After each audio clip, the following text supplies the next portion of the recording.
Okay, good afternoon, everyone. Welcome to the fourth Heyo Jeyo lecture series for 2024. This is brought to you by the Philippine Geographical Society in partnership with the UP Department of Geography through the Geographies of Disasters and Hazards Research Cluster. This is also part of our department's 40th anniversary celebration.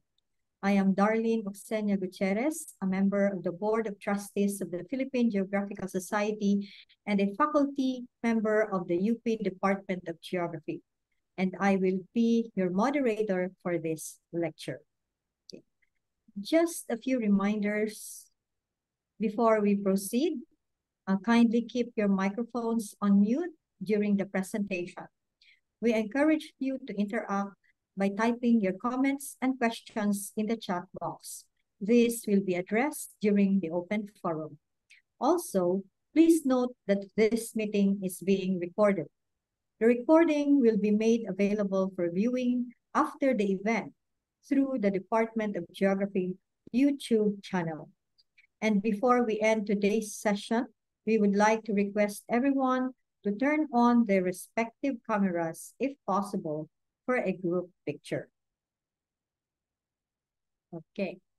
So when you registered for this event, we asked participants what word comes to mind when they encounter sea-air interaction. So most common words include dynamic, warm, clouds, typhoons, weather, ocean, and water. And let's see if these words will come out in today's talk. Without further ado, let me introduce our guest speaker. Our speaker today is an alumna of the UP Department of Geography, having obtained a bachelor's degree in geography from the University of the Philippines, Diliman. She also finished her master's degree in meteorology from the UP Institute of Environmental Science and Meteorology, where she currently works as a research associate. She is also currently involved in the research project entitled Analysis of Tropical Cyclone Rapid Intensification in the Philippines, its characteristics, impacts, and future projections. Her areas of interest include physical oceanography, marine meteorology, sea-air interaction, tropical meteorology, and climatology. And to deliver her lecture entitled Sea Surface and Vertical Temperature Variability in Philippine Upwelling Sites, it is my pleasure to welcome Ms. Ara Camille D. Canare. Ara?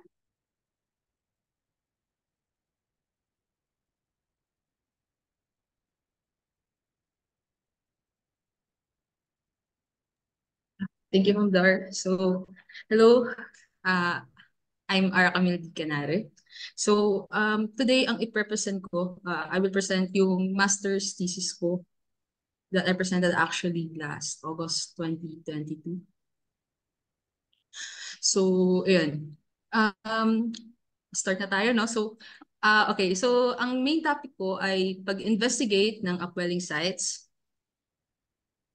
Particularly tinitignan natin yung temperature. So yung temperature hindi lang dun sa surface, hindi lang sa surface pati na rin dun sa different depths. So hindi tumitingin din tayo at lower levels ng ocean. So pag sinabing variability, tinitignan natin yung trends at kung paano siya nag-iiba throughout time. Another focus actually ng study ko maliban dun sa upwelling ay yung paggamit natin ng yung three-dimensional global ocean reanalysis. So mamaya ipapakita ko yung so bali yung ocean reanalysis dataset lang siya. So tinignan natin yung performance niya in the upwelling sites. So mamaya may dataset reveal tayo later on dun sa slides. So ang ang interesting sa upwelling sites, hindi lang siya basta CR interaction actually. Hindi mo lang tinitignan yung processes sa sea at sa atmosphere, tinitignan mo rin yung kung paano sila nag-i-interact. Actually, involved din dito yung different landforms natin, kung paano nag-i-interact sa coast, kung paano nag-i-interact din sa morphology at topography ng islands. So, yan. Okay, so ano muna ba ang upwelling? So, pag sinabi nating upwelling, basically ano lang siya? Pag-angat or pagtaas ng tubig sa mas malalim na parte ng ocean at deeper depth. So umaakyat yung tubig natin papunta sa shallower levels ng ocean. Minsan nasa subsurface or below the surface, immediately below the surface, or nasa surface.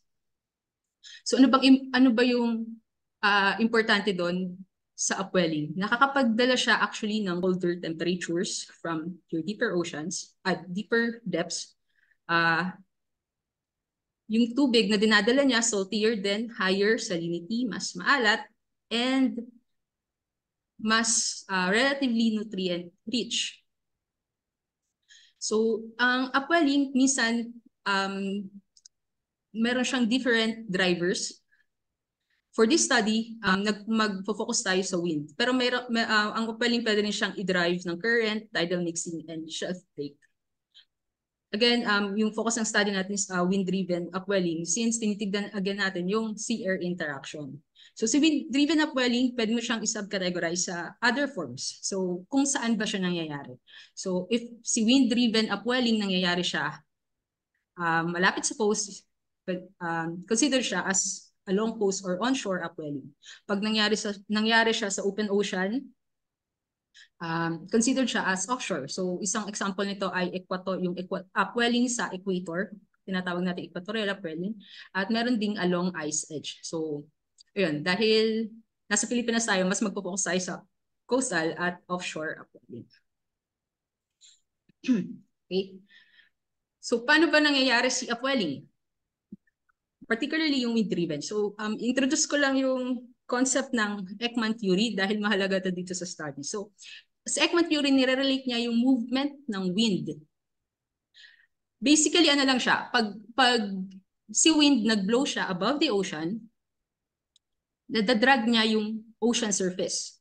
At yung ocean surface na yon, yung water below that, nadadrag niya rin. But ang catch ay nade-deflect siya to the right. So if you're familiar with, for example, if you're familiar with Coriolis, so si Coriolis ay basically siya yung nagkakos ng deflection. So pag nasa taas ka na equator o nasa northern hemisphere, ang deflection mo to the right. So habang mas bumaba ka, mas nagkakaroon ng deflection at mas bumabagal yung movement ng water dahil sa wind. So yung movement mo from your surface hanggang sa mag-cease yung movement dahil sa wind, pag pinagsama-sama natin yun, ang net water transport ay perpendicular dun sa movement ng, sa direction ng wind. For example, ang direction ng wind mo ay to the north, ang net water transport mo ay to the east. So paano ba siya nag-a-apply sa coast? So pag may favorable condition tayo ng coast, ibig sabihin parallel yung angle ng coast natin dun sa wind direction. Ang tendency niya, yung water movement ay away from the coast.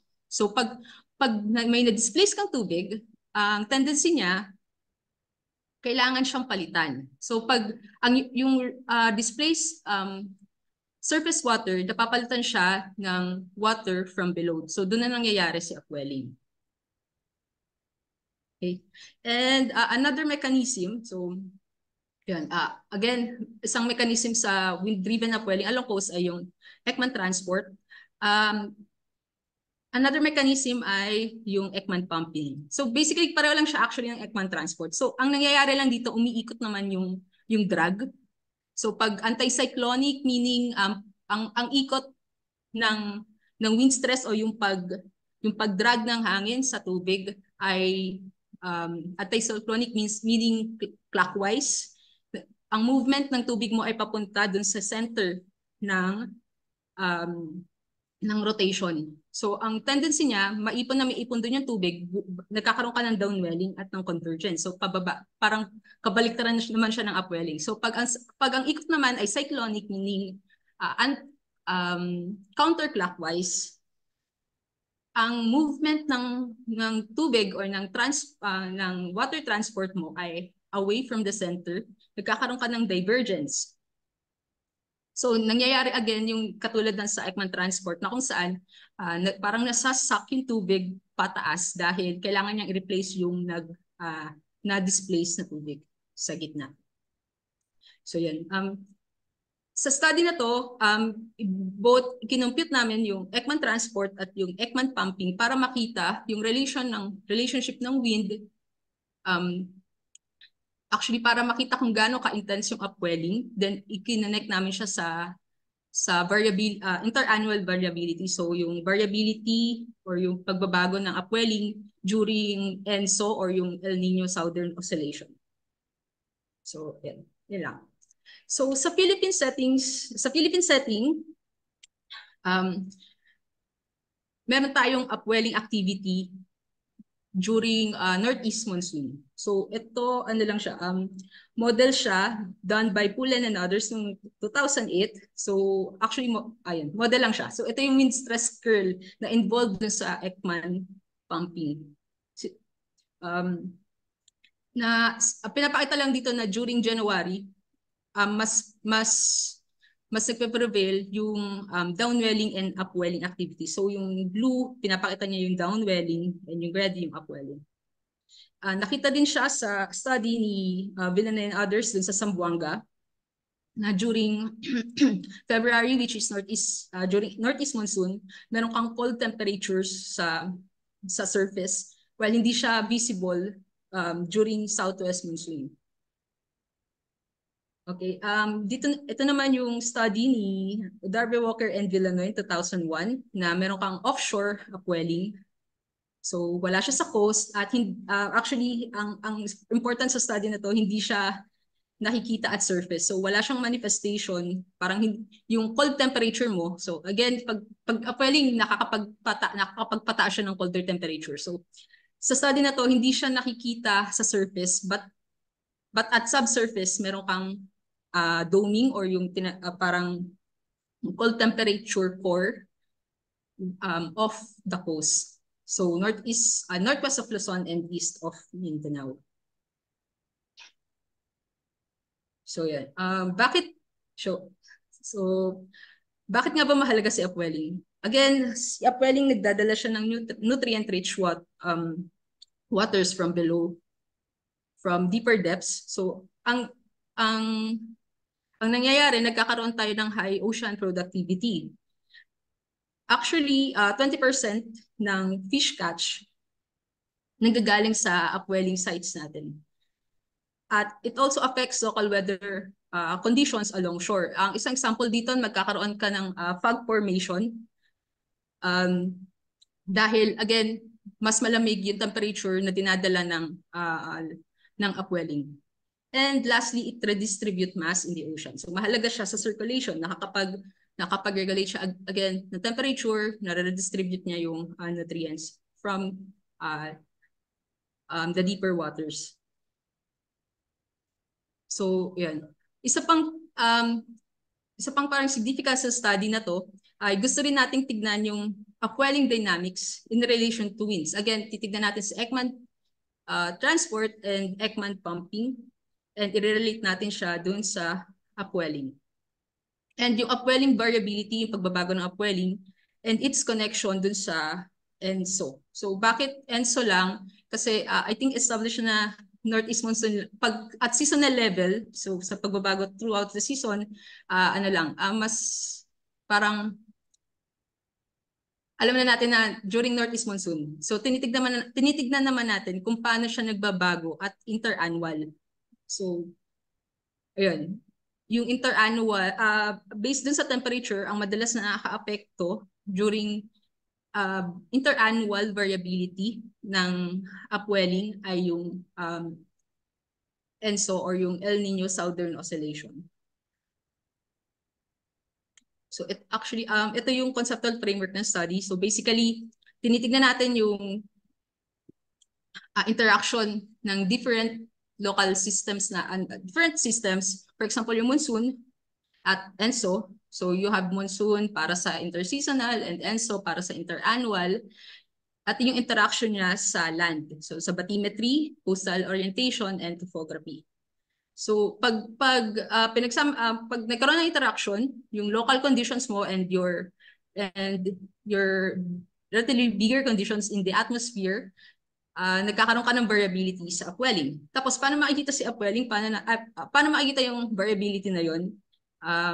Pwede siyang ma-quantify gamit yung Ekman transport, sa pag-compute ng Ekman transport, and sa pag-investigate ng sea surface and vertical temperature.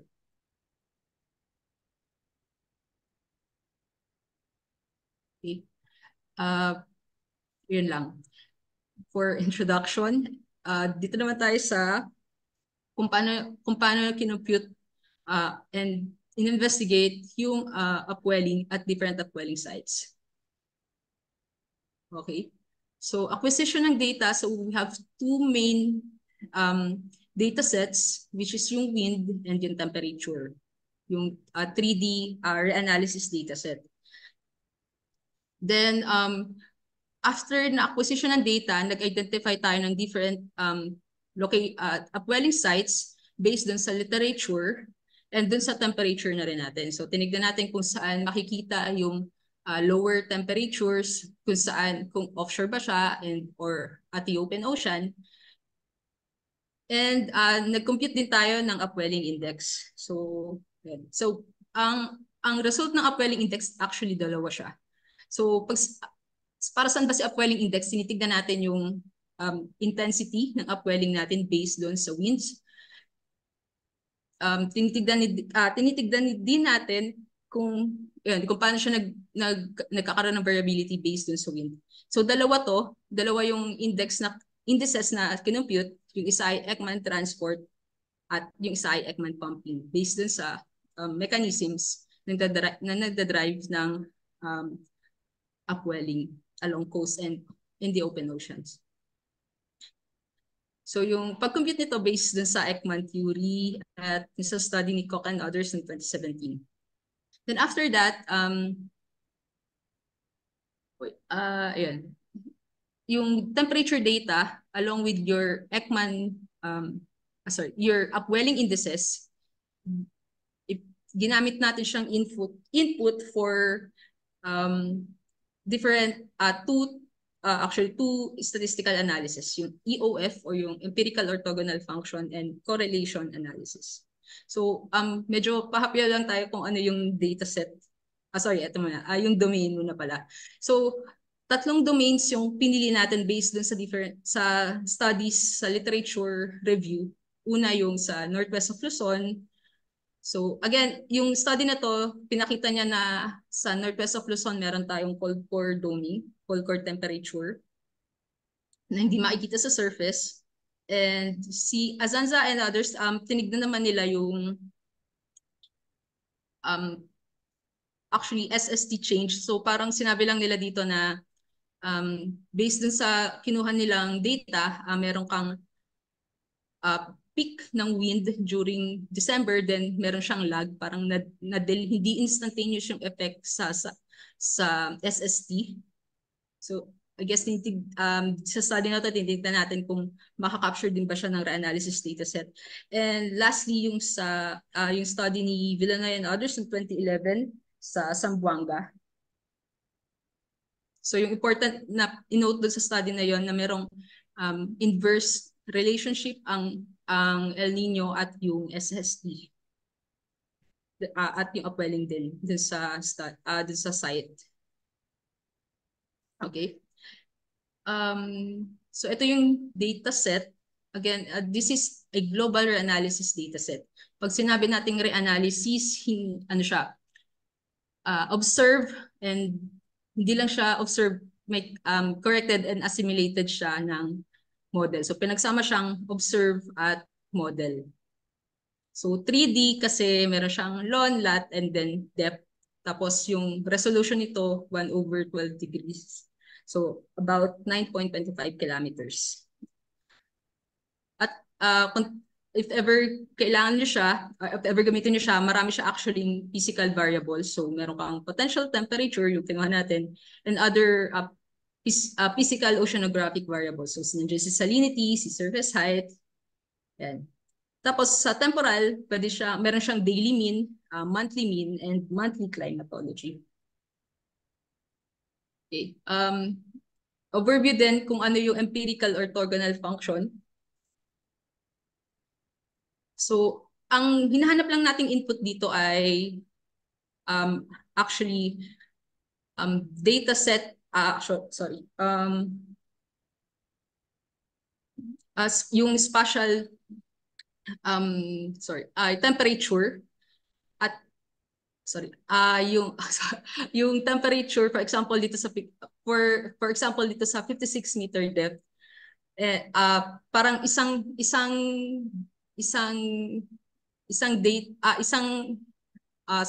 set ng grid, parang isang data input siya. So dun sa study, kinuha natin yung monthly mean from 1993 to 2020. So ipinapasok natin dito, for example, again, ito yung temperature at 56-meter depth. Then ang output niya actually ay spatial, temporal, at eigenvalue. Tinatawag, so yung eigenvalue, parang sinasabi niya lang na yung spatial output na to, ilang percentage yung nakokos nun dun sa dataset na binigay mo. So, ang okay dito sa EOF, makikita mo kung paano siya nagbe-behave through space at yung behavior na to, paano naman nagbe-behave through time. So, meron kang spatial and temporal, then yung percentage nung variability na yun.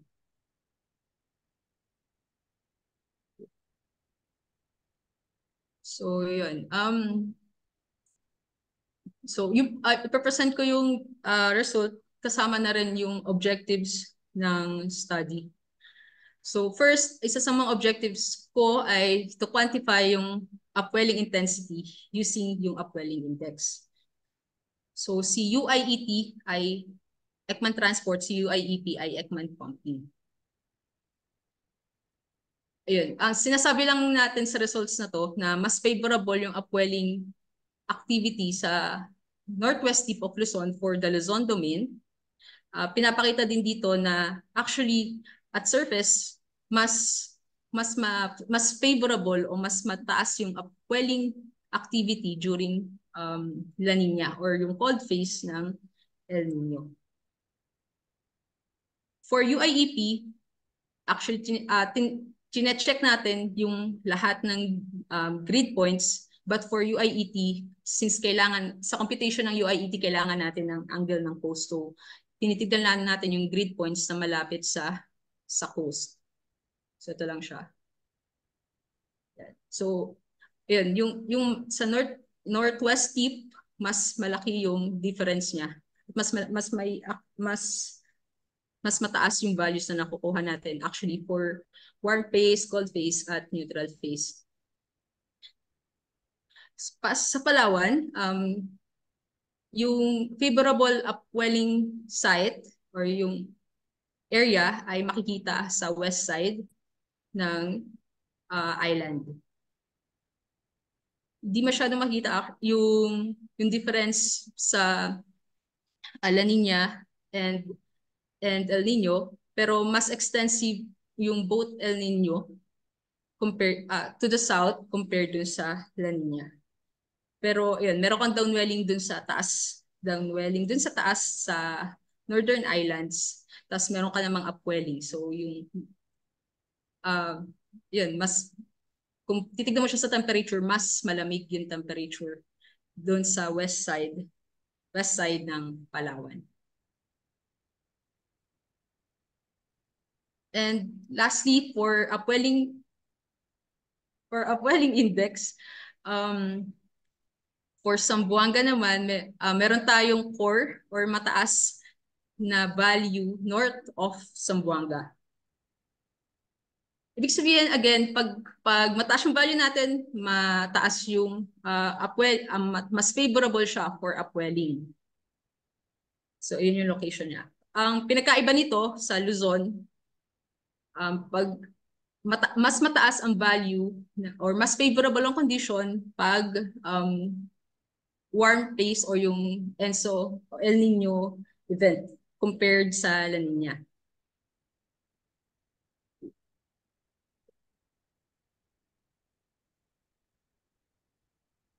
So mas mapula yung computed index natin pag ENSO. So this yung dalawang yung nasa gitna at yung nasa left side na images, pareho silang ENSO. So ito ay during the 1998 El Nino.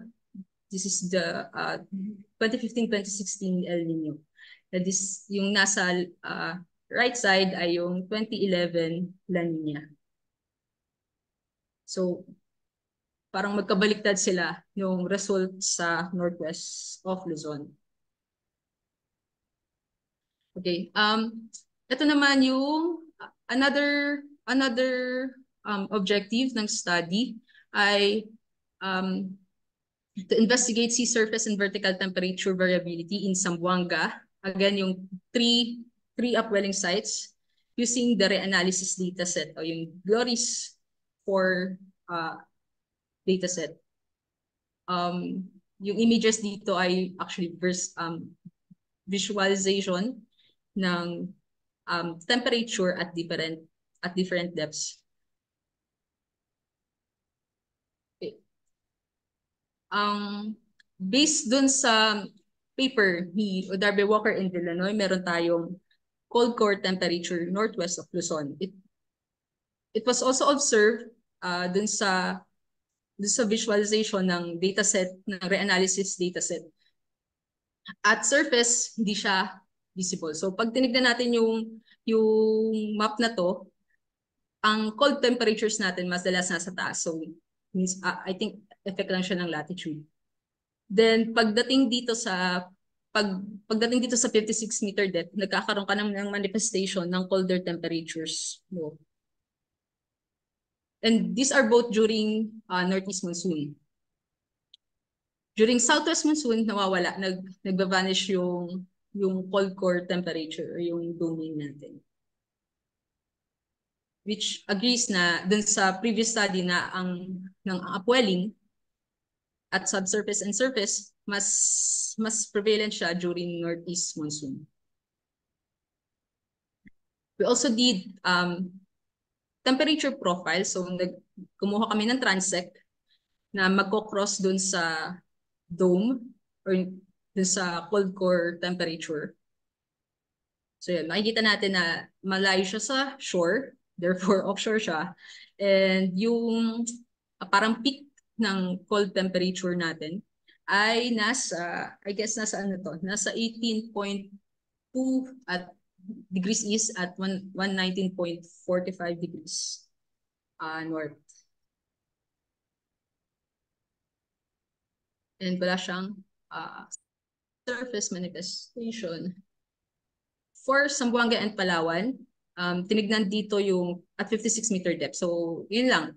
Pareho lang din siya ng sa UIEP. So, yung colder temperature, therefore upwelling, makikita siya sa west side ng Palawan. Makikita rin siya sa north of Zamboanga. So, parang nag-agree yung results natin from wind at results natin from temperature. So, kumuha din ng transect based dun sa actually sa UIET. So sa pinakamababang temperature na nakuha from Palawan.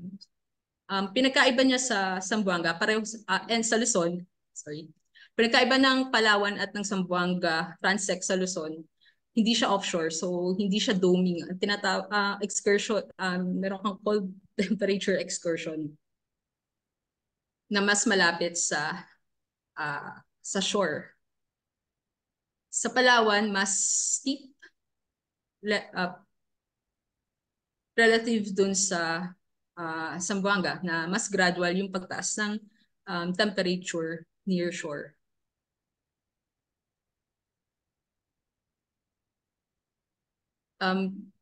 Nagawa din kami ng correlation maps. So, yun, tinitignan lang dito yung May pala, ano siya, index siya ng ENSO or ng El Nino.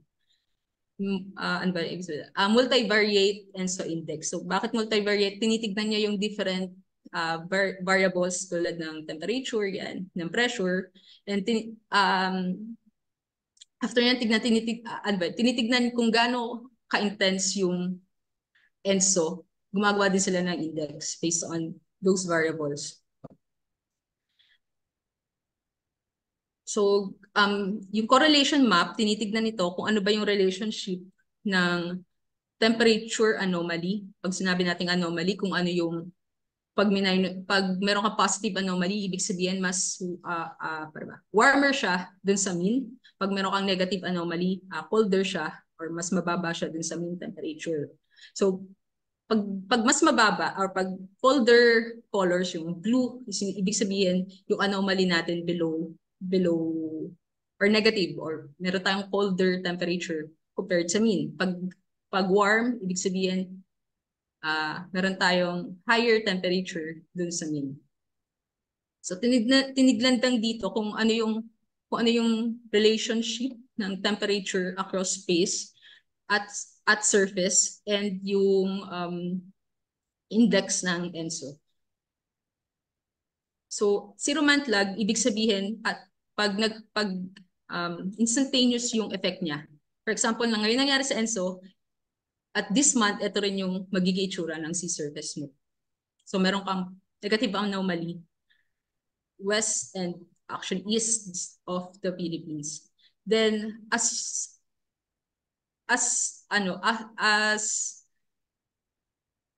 time goes by, or after 5 months, yung parang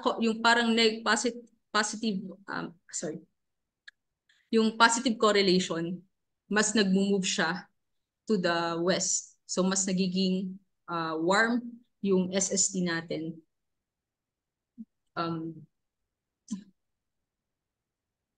At 5-month lag. Ibig sabihin, after 5 months nang nangyari sa ENSO, warmer yung nasa west side ng Philippines, particularly dito sa South China Sea.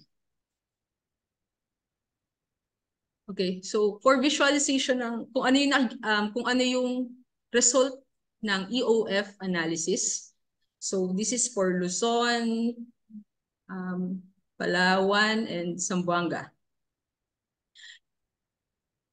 So again, pag ang CEOF analysis nagbibigay siya sa iyo ng spatial and temporal results. Pero i-discuss ko na lang to in correlation with ENSO kasi baka mag-overload yung anyway. Ito yung correlation. Actually, marami lang siyang numbers. Pero ang sinasabi lang dito, ito pala ay correlation ng temperature natin and ng wind. Kanina, again, kinuha natin si UIEP.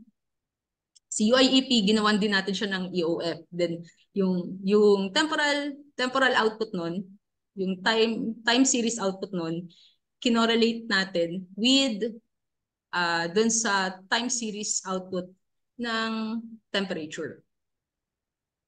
So, anong sinasabi ng numbers na to? So, yung mga bold numbers, ibig sabihin lang niya, significant yung correlation niya. Pero, syempre, ang tinitignan natin, dahil temperature to at wind, dapat ang makikita natin negative correlation. Kasi, syempre, dapat colder temperature ka at mataas yung upwelling activity. Parang yun yung gusto natin makitang relationship. Sa surface, hindi nagmamanifest yung ganong relationship sa Northwest Luzon. Though meron kang hindi significant yung nandun sa subsurface, ang sinasabi lang ng result ng Northwest Luzon, hindi nakikita yung cold temperature mo at surface. but nagmamanifest siya sa subsurface, which in agreement dun sa previous study ni Darvewar and Villanoy na confined yung cold temperature at subsurface, hindi siya nagmamanifest again dun sa surface ng temperature profiles natin. For Palawan, at surface, makikita natin na ang negative correlation, nagkakaroon siya ng negative correlation though hindi siya significant during after 4 to 5 months. Ibig sabihin lang nito, pag nagkaroon ng peak dun sa upwelling activity, hindi agad siya nagmamanifest at surface. But sa subsurface, instantaneous yung manifestation ng colder temperature, which is also true dun sa Zamboanga.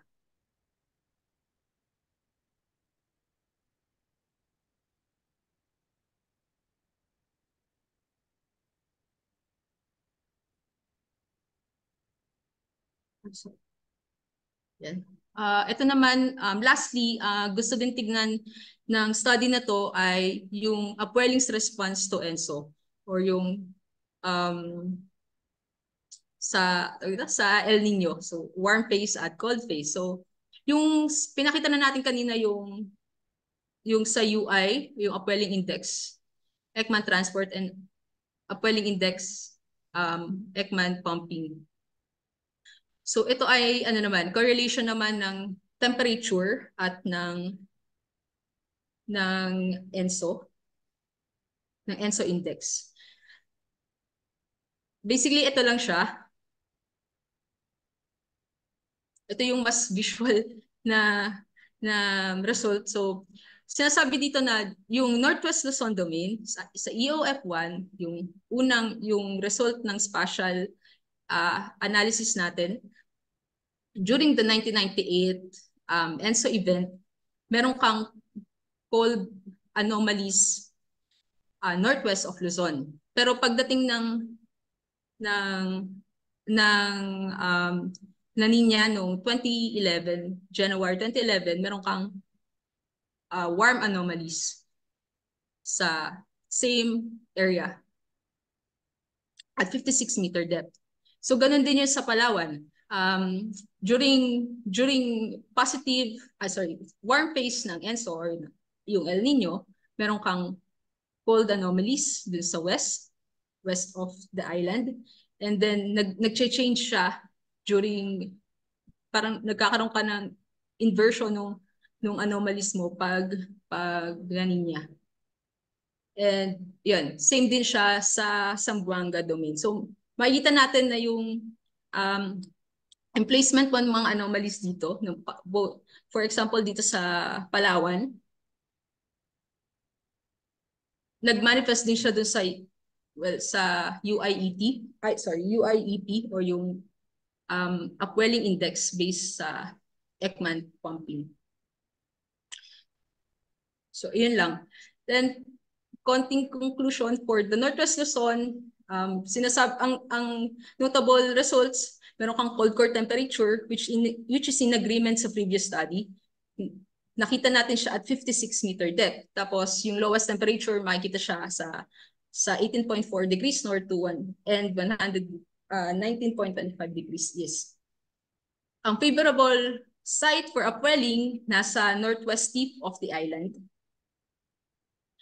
At during ENSO, at subsurface, yung low temperatures are observed at the cold core, cold core na siya, and northwest of the island extending up to the lower levels. Pero pagdating sa surface at during La Nina, mas malakas or mas favorable condition yung result na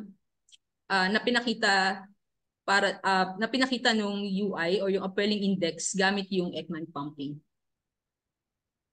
For the correlation of UI-EP and temperature, EOF ng temperature, sinasabi doon na yung cold temperatures na indicated ng negative correlation values are confined at subsurface at wala siyang surface manifestation. For Palawan, wala siyang doming but meron siyang excursion near the near shore. Both UIET and UIEP nagpakita meron kang favorable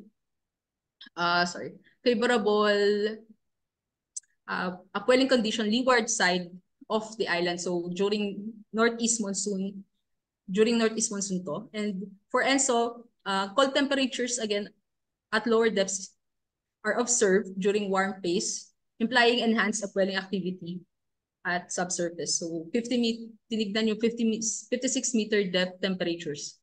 Correlation of UIEP and temperature nag-indicate ng delayed effect of positive wind stress curve to SST. Again, hindi instantaneous yung effect ng wind stress curve. Nagkakaroon siya ng 4 to 5 month delay based dun sa correlation analysis. And lastly, for Zamboanga, same with Palawan, meron kang excursion of low temperature near shore, pero mas gradual siya. For ENSO, upwelling conditions are more favorable sa north. Meron tayong positive 4 ng upwelling index north of Zamboanga. And nakita rin to sa temperature maps and visualization. And meron siyang high correlation at 0 month lag for temperature. For ENSO, mas malakas yung upwelling during El Nino compared sa La Nina, which is in agreement dun sa study nila Villanoy and others in 2011. And lang.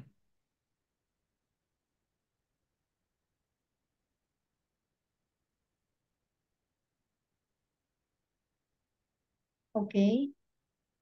Thank you very much, Ara, for that very interesting presentation. Okay, so at this point, we will proceed with the open forum. You may use the Zoom chat box to type your questions or comments, or you may raise your hand and wait to be acknowledged before you can directly ask your question to our speaker. Okay, anyone who would like to start? Yes, we have here from our own Assistant Professor Dominic Amorsolo. Doms? Hi, hello, good afternoon. Congrats kay Ara. So, ito lang yung tanong ko.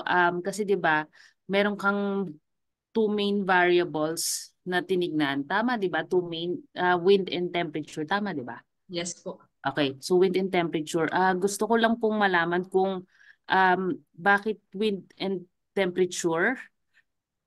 Tapos, kung meron pang mga ibang variables na pwedeng tignan, ano pa kaya yung mga variables na pwedeng tignan para mas ma-improve siguro yung study? And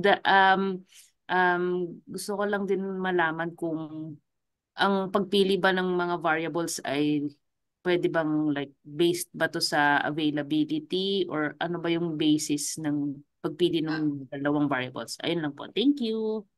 Okay, so actually, pinili namin sa temperature kasi ano ba, yung previous actually naka-base to sa previous thesis topics ko. So itong thesis topic na to pangatlo na actually siya. Anyway, yung una kasi naka-focus ako sa modeling ng temperature.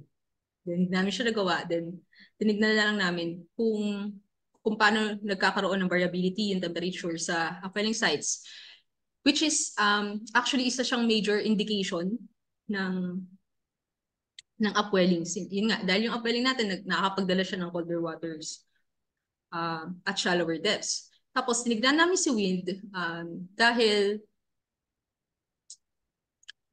gusto nating makita yung interaction sa air, sa atmosphere. First and foremost, ano siya, thesis siya, hindi lang siya naka-confine sa ocean. So, dapat makita natin yung sea-air interaction. For other variables, actually, tingnan nila yung chlorophyll, yung productivity, Pero yun, marami actually pwedeng tignan based dun sa kung ano yung characteristics ng tubig na dinadala ng upwelling pataas. So pwede mo rin tignan actually sa salinity yan and yung chlorophyll A for productivity. Yun. Okay. Nasagot Thank ko ba? you. Yes. Thank Thank you, you. Ara. Yeah. There's a question here from a private citizen. Ara, has there been an attempt to apply the method you used to investigate the 1998 ENSO with the ENSO that we are currently experiencing? Ano ba? Kasi, well, current, ano siya, current event siya. So, I guess hindi, kung gagamitin yung dataset na ginamit ko, wala pa. Kasi, yun nga. Again, yung reanalysis dataset, ano siya, observe siya at model. So, kailangan niya pa ng assimilation. At But I guess yung, sorry po, ma'am. Sorry. yes, but would the method that you used apply? In Apo, pwede case lang naman. na gusto mo rin i-investigate itong current na El Nino. Yes, pili ka na lang ng date dun pili ka na lang ng event or kuha ka ng event dun sa dataset na kailangan mong period ng time. Pwede actually siya mag-apply kahit sa neutral phase. So, alam mo. Okay. Thank you. Now, may mga questions ba tayo from our audience? May nag-direct message.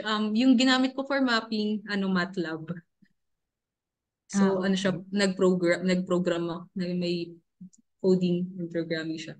Yeah, what's the message or the question? Actually, kung anong software po yung ginamit ko for mapping. So, yun, MATLAB yung ginamit. Nag-program. Okay. Yeah, thank you. Meron pa bang gustong magtanong? Meron pang may sinend pa na isa pang question dito, Ara. Yes, given the information generated by your research on the upwelling on Zamboanga, Luzon, and Palawan, can you provide practical uses of those results, no, to the policy making of coastal areas that were part of your research? Again, isa sa mga natutulot ng upwelling ay yung productivity. So I guess pag alam natin kung kailan mas intense or mas malakas yung upwelling activity, pwede natin i-tiyempo kung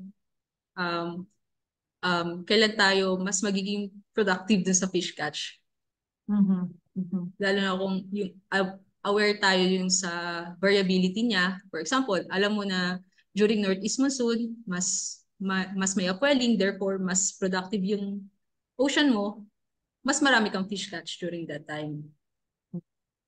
And yeah, I guess magkakaroon ka rin ng mga pwede ka rin ng policies, for example, pag ENSO, ano ba yung lagay ng upwelling activity during that time, at kung mas mababa ba yung upwelling, pwede kang magkaroon ng mga countermeasures para mano yung productivity ng ocean. Yeah. Okay. TJ is raising his hand. TJ? Yes, Ma'am Dar. Thank you so much po. Kay Ara, thank you then for your very, very interesting talk. Siguro, for my question, let's say, for example, if anybody who is interested in studying about upwelling as a phenomenon that is happening at the ocean, siguro, ano yung pwede maging future direction based on your study, ano kaya yung pwede maging future direction ng study mo? And also, what would be the starting point then, since given yung findings na ganito yung dynamics ng upwelling in different sites na pinag-aralan mo based on your based on your study. So ano yung pwedeng maging future direction ng study in case that anybody who is into this particular topic, ano pwede maging future direction for further research based on this topic? Thank you so much.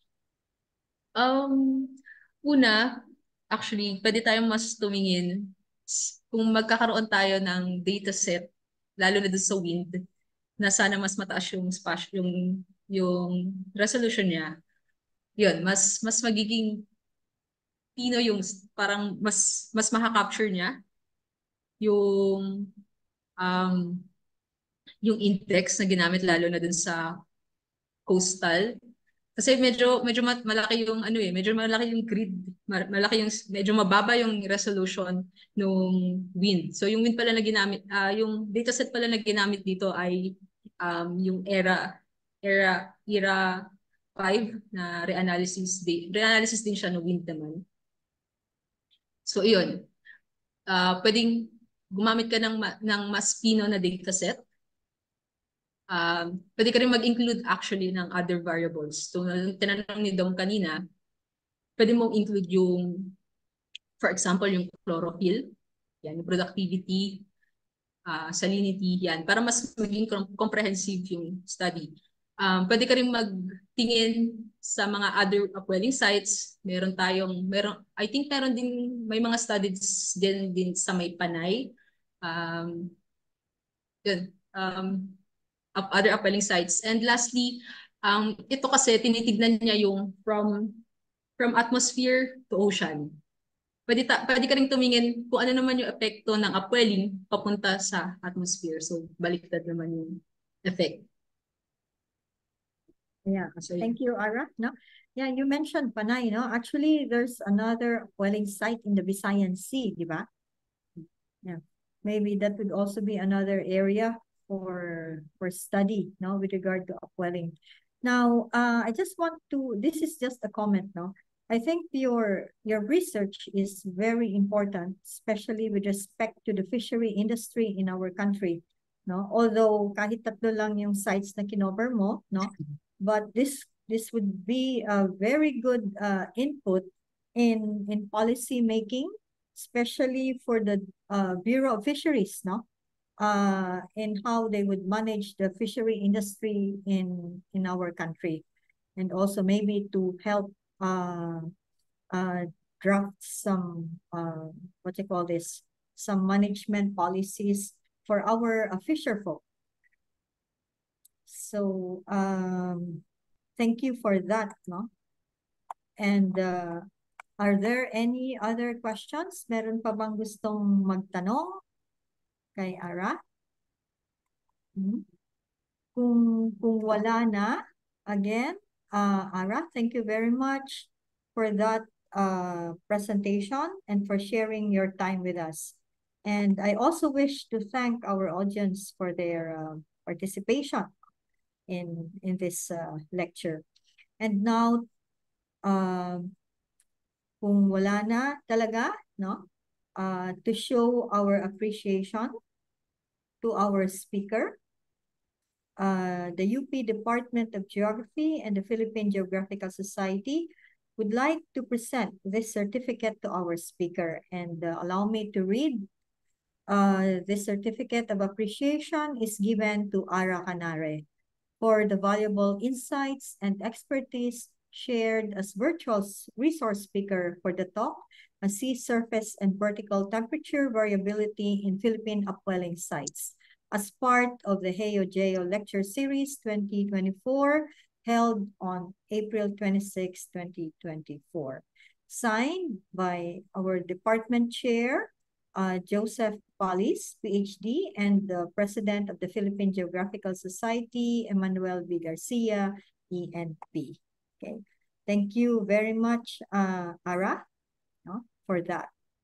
And at this point, allow me to call Dr. Joseph Palis, the chair of the Department of Geography of UP, to give us his closing remarks. Thank you, Dr. Gutierrez, and thank you, Ara, for that wonderful presentation. It's not often that we hear climatologist, a physical geographer who's given us so much, as some of us were remarking, or at least that was me saying, it makes me remember my undergrad years in physical geography and climatology in a good way because of the clarity with which you presented the introduction before you went to your topic. I echo what Dr. Gutierrez has mentioned because both of us came from Panay Island, that not only in Panay Island, but also since we are archipelagic by nature, that your study can provide more directions and trajectories to study upwelling. I was in conversation with one of the BOT members and also remembered what our professor said, that upwelling has always been maybe a good thing because it provides more nutrients that could create a much more, I guess, healthier ecology overall. So thanks for sharing us your research, Ara, and it's wonderful to see this aspect and see how this will develop into a much bigger, maybe more full-blown research around the country to provide the basis for policymakers to enact better policies towards fisheries, with mindful of the um, um, sea air interventions or coming together. Thank you very much. Um, at this point, I would like to mention that there is one talk that's coming in May. Joseph Cheer, a professor at Western Sydney University in Australia, whose focus is actually another interesting topic that has not been explored yet in our HeoGeo lecture series. It's tourism geographies. So he's going to give a talk. Excuse me. He's going to give a talk. Um, excuse me.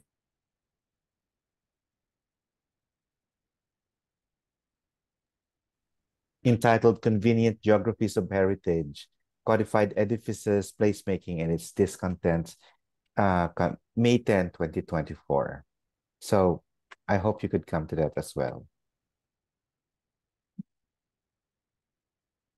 Okay, thank you very much, Sir Joe.